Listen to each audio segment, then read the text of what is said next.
We find here what is in many ways a very controversial text, but I think is a text critical for our day, and I'll explain why. First, let's look at it beginning at verse 15. Do not love the world or the things in the world. If anyone loves the world, the love of the Father is not in him. For all that is in the world, the desires of the flesh and the desires of the eyes and the pride of life, is not from the Father, but is from the world. The world is passing away along with its desires, but whoever does the will of God abides forever. In one way, this passage seems like it ought to collapse under the weight of other texts. It appears to be completely out of place and almost contradictory in light of the fact that we as Christians are not just lovers, we're profligate lovers. We are called to love like nobody's business. We love because God is love. We love because God first loved us. We love the Lord our God with all our heart, soul, mind, and strength, and we love our neighbor as ourselves. There are myriad commands to love one another. In fact, that's how the world knows that we're Christians, by our love and our love for one another. But not only our love for one another, we love our enemies.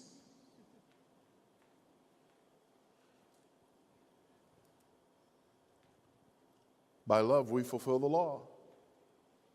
The Apostle Paul says in Romans 13, 8-10, owe no one anything except to love each other. The one who loves another has fulfilled the law. For the commandments, you shall not commit adultery, you shall not murder, you shall not steal, you shall not covet, and any other commandment are summed up in this word: you shall love your neighbor as yourself. Love does no wrong to a neighbor. Therefore, love is the fulfilling of the law. And then there's the issue of the world. This seems to contradict our most beloved verse in the Bible, John 3:16. For God so loved the world that he gave his only son, so that whoever believes in him should not perish, but have eternal life. That's what can make this text of ours so confusing.